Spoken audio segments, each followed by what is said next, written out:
Hi everyone, a very good evening to all of you guys. So students, अपनी series को कंटिन्यू करते हुए आज हम लोग परमुटेशन कॉम्बिनेशन में परमुटेशन आपका हमने कंप्लीट कर लिया था। आज हम लोग बात करेंगे कॉम्बिनेशन की। सो स्टूडेंट्स, यहाँ पे एक चीज़ मैं आपसे डिस्कस करना चाहता हूँ। जिन बच्चों ने पुराने लेक्चर्स एक बार देख लिए हैं वो सारे बच्चे ये कॉम्बिनेशन की क्लास होने के बाद चारों के चारों लेक्चर्स को एक बार फिर से देखेंगे। फिर हम लोग इसका एक एमसीक्यू सेशन लाएंगे जिसमें हम लोग सिर्फ एमसीक्यूज डिस्कस करेंगे। मैं देख रहा हूँ बच्चों को इवन नंबर वाले क्वेश्चन में प्रॉब्लम आ रही है, तो जब एमसीक्यूज वाला सेशन हमारा रहेगा उसमें हम लोग वो एक एक चीज़ को फिर से रिवाइज करेंगे और उसको एक बार फिर कंप्लीट करेंगे। बट आप लोग मेक श्योर करें, जो बच्चे सीधा यही लेक्चर देख रहे हैं वो पहले परमुटेशन के जो 3 लेक्चर्स हो गए हैं उनको देखें, आराम से चीज़ों को समझें। मैं गारंटी लेता हूँ आपको ज़रूर वो पूरा टॉपिक समझ आ जाएगा। क्लियर? सो पूरा का पूरा ये एनसीईआरटी बेस्ड है, आपको पता चल गया है। सो स्टार्ट करने से पहले जो पहली बार इस चैनल पे विजिट कर रहे हैं आप मेक श्योर करें चैनल को सब्सक्राइब कर लें और साथ के साथ बेल आइकन दबा लें, क्योंकि यहाँ पे आपको फ्री ऑफ कॉस्ट जो है वो अच्छे से अच्छा कंटेंट प्रोवाइड कराया जा रहा है। तो आज का टॉपिक स्टार्ट करने से पहले मॉक टेस्ट के लिए हमने आपको बताया हुआ है 20 मार्च को आपको पहला मॉक टेस्ट देना है। कहाँ से देना है? आपको ऑली बोर्ड की ऐप डाउनलोड करनी है प्ले स्टोर से। वहाँ पे आपको जेके एग्ज़ाम्स के अंदर ये एग्ज़ाम आपको परचेज़ करने हैं। ठीक है, इसमें अगर आपको डिस्काउंट चाहिए होगा तो आप हमारा कोड यूज़ कर सकते हैं SSS करके, इससे आपको 20% डिस्काउंट जो है वो फ्लैट मिल जाएगा। ठीक है, मूव करते हैं लेक्चर के ऊपर। सो स्टूडेंट्स, कॉम्बिनेशन स्टार्ट करने से पहले हमें ये समझना पड़ेगा कि परमुटेशन और कॉम्बिनेशन में फ़र्क क्या है। ठीक है, तो सबसे पहला फ़र्क जो है, परमुटेशन हम लोग वहाँ लगाते हैं जहाँ हमें क्या करना होता है, चीज़ों को अरेंज करना होता है, और कॉम्बिनेशन हम वहाँ लगाते हैं यहाँ हमें क्या करना होता है, चीज़ों को सिलेक्शन करनी होती है। फॉर एग्जांपल मैं बोलूँ 5 पर्सन है, मुझे उनमें से 2 को सिलेक्ट करना है, तो वहाँ हम लोग क्या लगाएंगे, कॉम्बिनेशन। और अगर मैं बोलूँगा 5 बंदे हैं, 2 बंदों का अरेंजमेंट बनाना है और टोटल 5 है, तो हम लोग किसका यूज़ करेंगे, परमुटेशन का। कॉम्बिनेशन ईजी है, अगर आपको परमुटेशन अच्छे से समझ आया होगा तो ये आप लोग आसानी से आराम से समझ सकते हो इसको। ठीक है, तो फॉर्मूले से ही स्टार्ट करते हैं। फिर परमुटेशन आपको पता है, परमुटेशन का फॉर्मूला होता है NPR is equal to n का factorial divided by n minus r का फैक्टोरियल। क्लियर? सेकंड, कॉम्बिनेशन की मैं बात करूं तो n होता क्या है, जितने हमारे पास टोटल एलिमेंट्स हों। r हम लोग लेते हैं जितने हमें सिलेक्ट करने हों। ठीक है, r वो लेना है। Similarly in case of permutation, जैसा परमुटेशन में था वैसा ही ये चीज़ क्या है, ये कॉम्बिनेशन में भी आपकी फॉलो होती है। इसमें एक चीज़ फॉर्मूले में ध्यान रखना, ये आपका फॉर्मूला बनता है यहाँ पे परमुटेशन वाला, इसके साथ साथ एक r फैक्टोरियल इसके साथ ऐड हो जाता है। r फैक्टोरियल ऐड हो जाता है। ये क्यों चीज़ें डिवाइड होती है समझना। फॉर एग्जांपल मेरे पास 3 पर्सन हैं, मान लो A, B और C। अगर मुझे इनका अरेंजमेंट बनाना होगा, जब मैं इनको अरेंज कर रहा हूँ, मान लो 2 में अरेंज करना है, तो जो AB का अरेंजमेंट है और BA जो अरेंजमेंट है, ये दोनों क्या हैं, डिफरेंट होते हैं, मतलब दोनों अलग अलग काउंट होते हैं। लेकिन जब हम लोग सिलेक्ट कर रहे हैं, चाहे आप A और B को सिलेक्ट करो, चाहे B और A को सिलेक्ट करो, ये दोनों जो केस हैं ये क्या माने जाते हैं, सिलेक्शन के अंदर सेम। ठीक है, दैट्स वाई इसमें हमें एक एडिशनल r से फैक्टोरियल से इसको डिवाइड करना पड़ता है। ज़्यादा डीप में नहीं जाएंगे, जितना हमारे लिए ज़रूरी है मैंने उतना आपको बता दिया। बस आपने क्या ध्यान रखना है, इन केस ऑफ सिलेक्शन हमें क्या लगानी होती है, कॉम्बिनेशन, और इन केस ऑफ अरेंजमेंट हमें क्या लगानी होती है, परमुटेशन। और इसके साथ साथ जो चीज़ें अगर रिपीट हो रही हो कोई वैल्यू, जैसे बुक का हम लोगों ने पढ़ा था, इसमें ओ 2 बार आ रहा है, तो इस एडिशनल हमें क्या करना होता है, 2 फैक्टोरियल से उसको डिवाइड करना होता है। आसान है, क्वेश्चन की हेल्प से समझते हैं कि क्या ये कैसे ये हम लोग लीड करेंगे। तो ये आपका कॉम्बिनेशन का फॉर्मूला है NCR, वेयर n क्या होता है, टोटल नंबर ऑफ ऑब्जेक्ट्स। ठीक है, टोटल हैं कितने, और R क्या होता है, जितने हमें सिलेक्ट करने हो, टू बी सिलेक्टेड, जितने हमें क्या करने हो, सिलेक्ट करने हो। क्वेश्चन की हेल्प से और इसको डिटेल करते हैं। इस तरह से आपको क्वेश्चन दिया जाएगा। क्वेश्चन में क्या कह रहा है, एक कमेटी ऑफ 3 पर्सन्स, जैसे हम 3 डिजिट नंबर बनाते थे, यहाँ क्या है, 3 पर्सन को वहाँ अरेंज करना था, यहाँ सिलेक्ट करना है।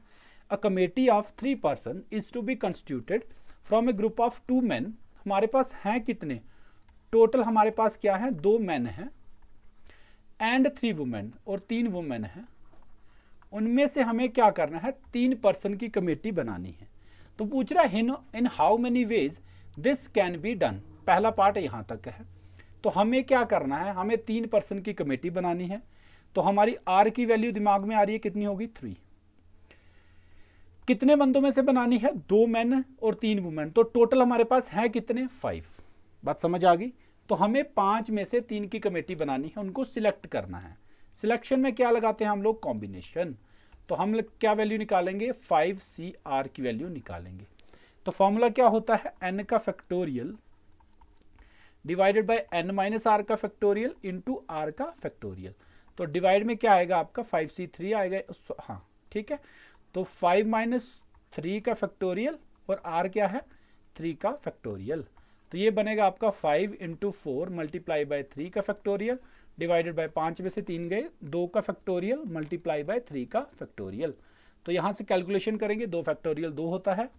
तो ये क्या वैल्यू आएगी आपकी, 10। तो अगर हम मैं आपसे ये पूछूं कि 5 पर्सन हैं, उनमें से 3 पर्सन की एक कमेटी बनानी है, तो आप लोग कैसे करोगे उसको, आप लोग करोगे उसको यूजिंग कॉम्बिनेशन। आई होप आपको समझ आ गया होगा what is the difference between permutation and combination. Practice के बाद खुद समझ में आ जाएगा। अगर आपको ये पता चल गया डिफरेंस, तो एक बार कमेंट बॉक्स में लिख दो यस सर, ठीक है।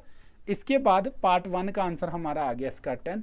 इसके साथ साथ कुछ और भी वो पूछ रहा है, और ये एग्जाम्पल जिसने अच्छे से समझ ली उसको कॉम्बिनेशन में कभी भी दिक्कत नहीं आएगी। इसके साथ साथ अगला जो आपका टॉपिक है बाइनोमियल थ्योरम, वो भी उसको आसानी से समझ आ जाएगा, क्योंकि वहाँ पे कॉम्बिनेशन का यूज जो है वो काफ़ी ज़्यादा है, ठीक है। सो सेकंड पार्ट कह रहा है how many of these committees would consist of 1 man and 2 women. अब क्या कंडीशन कह रहा है, अब कमेटी पहले तो ऐसे ही बना दी हमने, 3 पर्सन कोई भी किस तरह से भी आ जाए। अब कह रहा है कमेटी के अंदर 1 मैन होना चाहिए और 2 क्या होनी चाहिए, वुमेन होनी चाहिए। बात समझ आ गई। तो हमें टोटल 3 सेलेक्ट करने हैं, ओके। तो मैन है कितने हमारे पास, 2 मैन हैं और 3 क्या है, वुमेन है।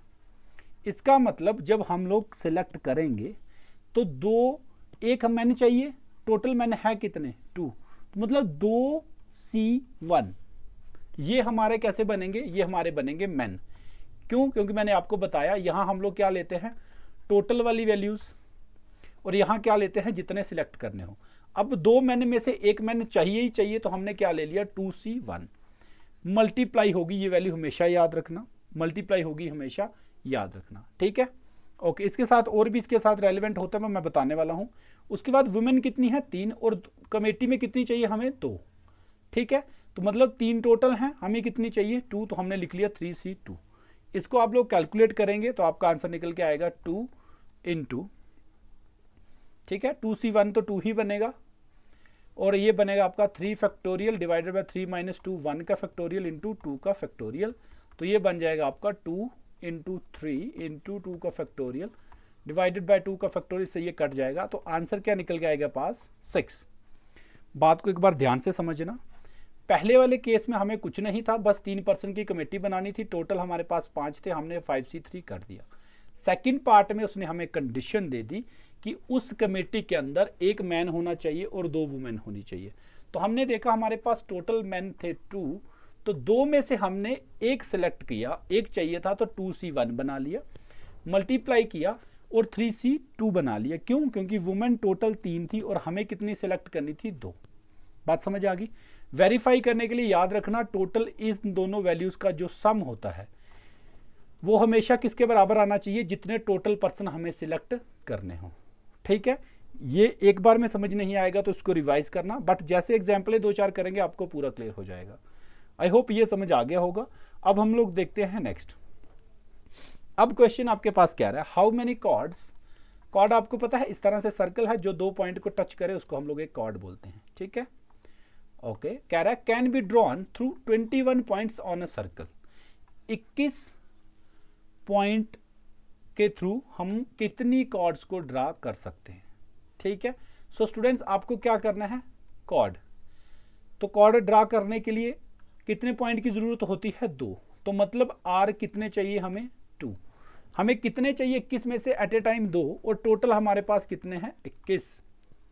तो अब हमें क्या करना है, यहाँ पे हमें सिलेक्ट करना है ना, यहाँ पे एक कॉर्ड ये होगी, दो कॉर्ड ये होगी, हमें क्या करना है चीज़ों को सिलेक्ट, तो हम लोग यहाँ पे क्या लगाएंगे आपका कॉम्बिनेशन, तो ये बनेगा NCR यानी कि 21C2, तो वैल्यू बनेगी 21 का फैक्टोरियल डिवाइडेड बाय 21 माइनस 2 का फैक्टोरियल मल्टीप्लाई बाय 2 का फैक्टोरियल। ठीक है, तो ये वैल्यू बन के आएगी 21 इंटू 20 इंटू 19 का फैक्टोरियल डिवाइडेड बाय 19 का फैक्टोरियल इंटू 2 का फैक्टोरियल, तो 2 का फैक्टोरियल 1 ही होता है, 2 ही होता है, 2 इंटू 1, 19 से 19 कट जाएगा, 2 से ये काटेंगे 10 से, तो आंसर हमारे पास क्या निकल के आ जाएगा 210। क्लियर आ गई बात समझ।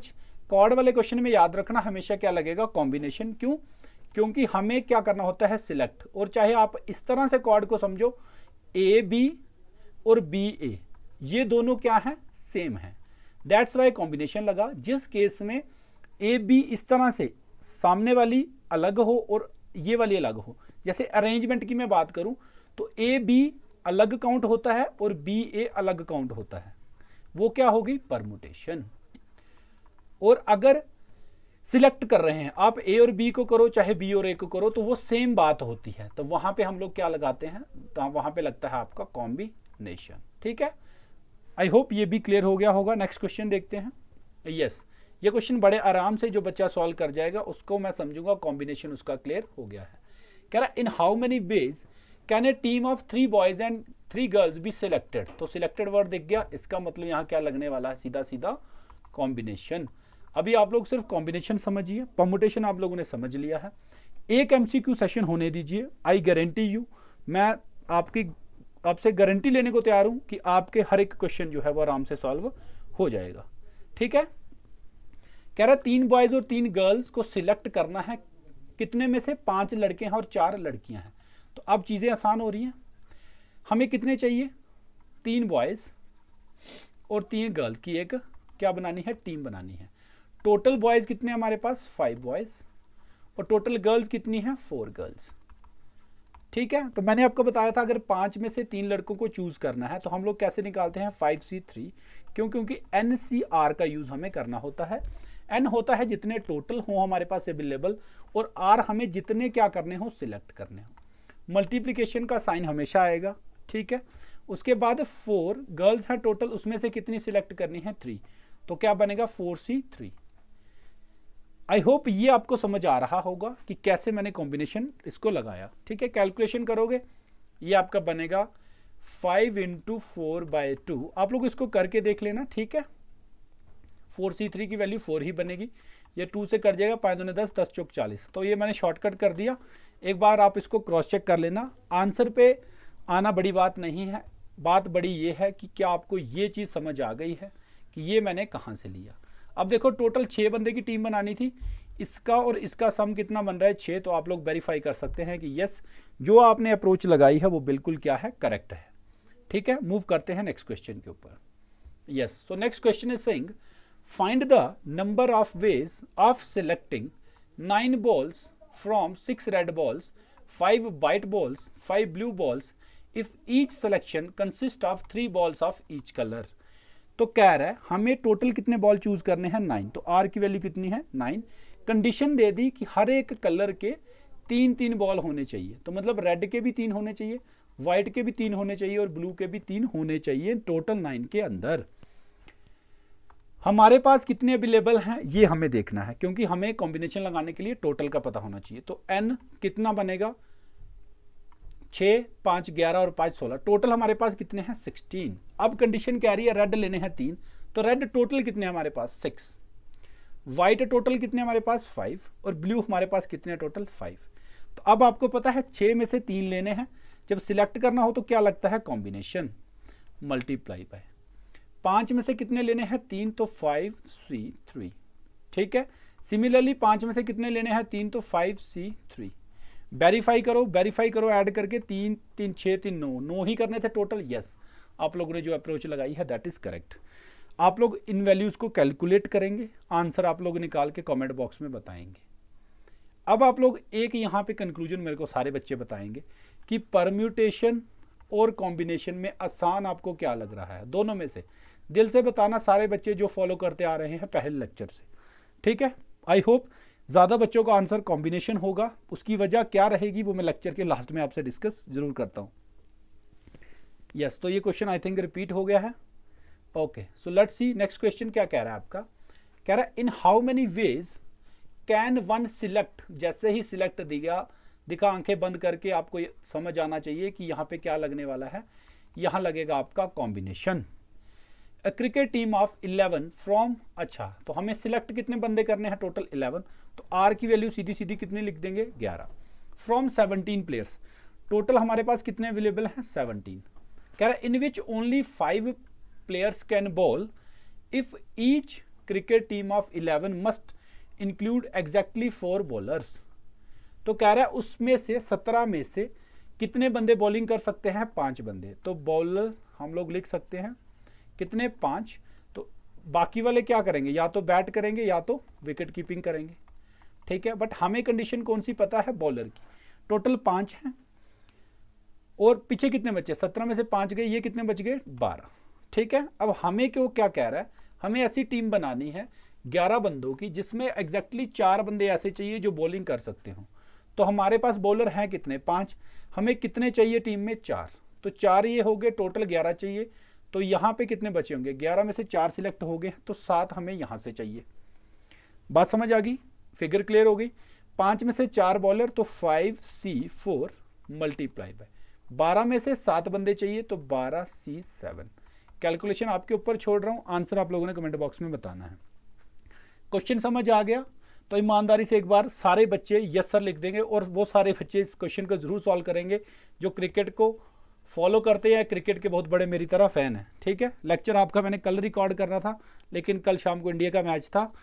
हालांकि इंडिया हार गई, बट फिर भी आपका लेक्चर मैं रिकॉर्ड नहीं कर पाया था। क्लियर, सो यस, मूव करते हैं नेक्स्ट क्वेश्चन के ऊपर, ठीक है। Question is saying a bag contains 5 black and 6 red balls. तो 5 ब्लैक हैं, 6 रेड है, मतलब टोटल हमारे पास कितने बॉल्स हैं, 11 balls. Determine the number of ways in which 2 black and 3 red balls can be selected. Selected देख लिया भाई, बात खत्म होगी, कॉम्बिनेशन लगाना है, ठीक है। तो ब्लैक बॉल कितने हमारे पास, वी हैव 5 ब्लैक बॉल्स, और रेड बॉल्स कितने हमारे पास 6, ठीक है। सिलेक्ट कितने करने हैं हमें, हमें चाहिए 2 ब्लैक बॉल, तो इसमें से कितने सिलेक्ट करने की ज़रूरत है, 2, और रेड कितने करने की है 3, ठीक है। बात समझ आ गई है आपको। टोटल कितने चाहिए थे हमें, हाँ 3 और 2 5, तो ब्लैक 5 में से 2 तो 5C2, मल्टीप्लीकेशन हमेशा फॉलो करेगी। 6 में से कितने चाहिए 3, तो 6C3। ये कौन से होंगे ब्लैक, ये कौन से होंगे रेड, तो 2 ब्लैक तो 2 ब्लैक, 3 रेड तो 3 रेड।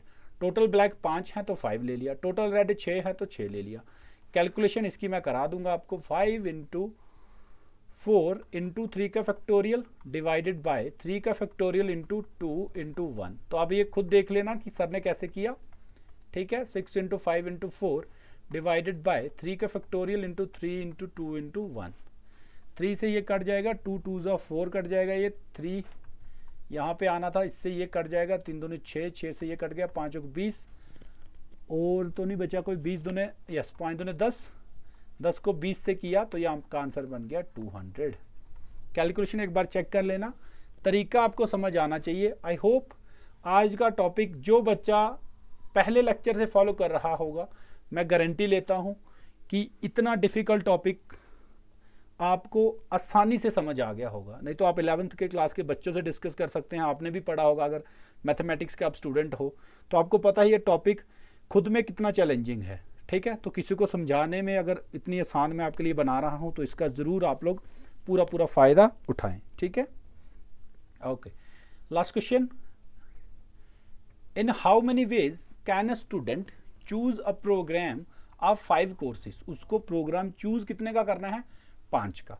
तो आर की वैल्यू कितनी आ गई 5, बात समझ आ गई। If 9 courses are available, total कितने अवेलेबल हैं 9, and 2 specific courses are compulsory for each student. और उसमें से क्या है, 2 ऐसे कोर्स हैं जो लेने ही लेने हैं, ठीक है। तो इसका मतलब अब हमारे पास चूज करने के लिए कितने में से हम लोग चूज करेंगे। क्वेश्चन की गहराई को समझना, क्यों उसने ऐसा क्वेश्चन बनाया है। टोटल हमारे पास 9 कोर्सेज हैं, मान लो A, B C D E F G H, कितने हो गए 1 2 3 4 5 6 7 8 और ये आई 9। ठीक है, अब मैं आपको बोलता 9 में से कोई 5 चुन लो, तो हम लोग क्या लगाते हैं 9C5, बात खत्म। बट ऐसा क्वेश्चन उसने बनाया है और यहाँ पे एक एक्स्ट्रा कंडीशन हमें दे दी कि उनमें से कोई 2 कोर्स ऐसे हैं जो हमें लेने ही लेने हैं। तो हम क्या करेंगे, अब मुझे पता यार ए और बी तो लेने ही लेने हैं, इसमें तो कोई ऑप्शन है नहीं। जैसे जनरल इंग्लिश आपको लेनी पड़ती है, ठीक है, चाहे नॉन मेडिकल हो चाहे आर्ट्स लो। ठीक है, इसका मतलब अब हमारे पास टोटल हमें कितने करने थे, सिलेक्ट 5, और हमारे पास टोटल थे कितने 9। अब क्या हुआ, 2 हमारे चूज हो गए हैं, तो चूज करने वाले कितने रह गए 3, और टोटल 9 थे, तो कितने में से चूज कर सकते हैं अब 7। बात समझ आ गई तो एक बार लाइक बटन पे प्रेस जरूर कर दीजिएगा कि सर ने कुछ अच्छी चीज़ यहाँ पे सिखाई है। समझना ध्यान से, 5 कोर्सेज स्टूडेंट्स आपको चूज करने थे, टोटल आपके पास थे 9। अब उसने बोला कि भाई 2 तो ऐसे हैं वो लेने पड़ेंगे, तो 2 ले लिए, पीछे कितने बचे 7। तो 7 में से अब हमें कितने चूज करने की जरूरत है। मान लो आपको मैथ और इंग्लिश मस्ट कर दिया, 5 आपने टोटल लेने थे, तो अब कितने ले सकते हो आप, चूज कर सकते हो 3। 5 में से 2 तो फिक्स हैं, और टोटल 9 थे, 9 में से 2 तो ले लिए, तो पीछे कितने बचे 7। तो अब हम इतने कॉम्बिनेशन से अपने सब्जेक्ट को चूज कर सकते हैं। तो मतलब n की वैल्यू यहाँ पे कितनी बनी 7, और सिलेक्ट कितने करने हैं 3, तो कॉम्बिनेशन क्या बनेगा 7C3। बात समझ आ गई, एक बार शेयर कर देना जरूर सेशन को, और वैल्यू यहाँ से कैलकुलेट करेंगे 7 × 6 × 5 × 4 का फैक्टोरियल डिवाइडेड बाय 3 का फैक्टोरियल इंटू 4 का फैक्टोरियल। 4 से ये कट जाएगा, 3 फैक्टोरियल होता है 6, 7 × 5 = 35। एक बार कैलकुलेशन चेक कर लेना, आंसर बनेगा इसका 35। बात समझ आ गई। ये क्वेश्चन बाकी वालों से कैसे डिफरेंट था, क्योंकि यहाँ पे हमें ये 2 जो है वो माइनस करना पड़ा, दैट्स वाई क्वेश्चन थोड़ा सा अलग था। स्टूडेंट्स, इसके साथ आपकी जो कॉन्सेप्चुअल क्लासेस थी परम्यूटेशन एंड कॉम्बिनेशन की, वो होती हैं ख़त्म। यहाँ पे अब जो मैं बात आपको बताने वाला हूँ, देखो आपको 1 नंबर यहाँ से लेना था, जिसमें आपका परम्यूटेशन का टॉपिक है, कॉम्बिनेशन का टॉपिक है, और इसके साथ साथ बाइनोमियल थ्योरम भी इसी के साथ है। इसके टोटल लेक्चर मुझे लगता है 10 तक बनेंगे, 10 लेक्चर में से 1 नंबर। अब वो डिपेंड करता है एग्जामिनर के ऊपर, हो सकता है सिर्फ आपसे वो क्या पूछ ले कि भाई रिलेशन क्या होता है परम्यूटेशन और कॉम्बिनेशन का, तो ये आप लोग रिलेशन लिख लेंगे, ये रिलेशन होता है, हो सकता है यही पूछ ले, मैं बड़ी बात कोई नहीं है। एक ये हो गया, उसके बाद बाइनोमियल थ्योरम में छोटे छोटे ऐसे कॉन्सेप्ट हैं कि क्या पता उसमें से पूछ ले, बट आपको रेडी होके जाना है। क्लास 4th का पेपर आप लोगों ने देख लिया, और मैं आपको फिर एक बार इतला कर रहा हूँ कि मैथ्स और स्टैटिस्टिक्स ये 2 ऐसे सब्जेक्ट्स हैं जो बच्चों को तंग कर रहे हैं, और जो बच्चा इसको अच्छे से करके जाएगा, इसीलिए नहीं बोल रहा कि ये मैं पढ़ा रहा हूँ, ठीक है, क्योंकि इसी चीज़ से बच्चे डर रहे हैं, इसी को आप उसको स्किप करके जा रहे हैं। क्योंकि अगर आपने एक बच्चा 10 मैथ में 10 में से 2 नंबर ला रहा है और आप 10 में से 4 ले आए, तो ये जो 2 नंबर का भी गैप होगा ना, वैसे तो आप ये पढ़ोगे लेक्चर्स 6 7+ हर कोई ला सकता है, नॉन मैथ वाले भी ला सकते हैं आराम से। तो आप देख लो 2 नंबर से कितना फ़र्क एक सिलेक्शन लिस्ट में पड़ सकता है। तो इसीलिए मैं आपको ये बता रहा हूँ, ठीक है, कि दैट्स आप लोग अच्छे से पढ़ लीजिए, जितना अभी टाइम बचा है रिवीजन कर लीजिए। 20 मार्च से आप लोग क्या करेंगे, सारे के सारे बच्चे ईमानदारी से पहला मॉक टेस्ट अटेम्प्ट करेंगे, ठीक है। डिस्काउंट के लिए मैंने बता दिया था, कोड आप लोगों ने यूज़ करना है SSS का, ठीक है, बात समझ आ गई। और इसके साथ साथ मैं कोशिश करूंगा उसमें जो क्वेश्चन डिफ़िकल्ट होंगे मैथमेटिक्स सेक्शन के पूरे मैथमेटिक्स सेक्शन के, उसके लिए भी हम लोग एक डिटेल्ड यूट्यूब वीडियो बना के आपको वो चीज़ें क्लियर करें। गारंटी ले रहा हूँ, पहले मॉक में जो भी क्वेश्चन आया होगा, जो भी क्वेश्चन मॉक में होगा, आपने अगर ये मेरे 4 लेक्चर लिए होंगे तो परम्यूटेशन एंड कॉम्बिनेशन का क्वेश्चन आपका आराम से सॉल्व होगा, ये मेरी आप गारंटी समझ लीजिए। सो इस वीडियो में इतना ही। लास्ट में एक ही चीज़ लिखी है, वैसे मैं लिखता था hard work is smart work. क्या होता है कि आप लोगों को स्मार्ट वर्क करना पड़ता है, मतलब कम चीज़ें पढ़नी है, लेकिन अभी का टाइम कह रहा है कि भाई रिवाइज अगेन एंड अगेन, ठीक है। तो रिवीजन जितनी हो सकती है करिए, मॉक टेस्ट दीजिए। बाकी ऑल दी वेरी बेस्ट, मिलते हैं एक नेक्स्ट लेक्चर के साथ बाइनोमियल थ्योरम के साथ, ठीक है। पहले बाइनोमियल थ्योरम को पढ़ लेंगे, उसके बाद फिर इसका MCQ लाएंगे ताकि आपको रिवीजन का प्रॉपर टाइम मिल सके। Thank you so much guys, God bless you all.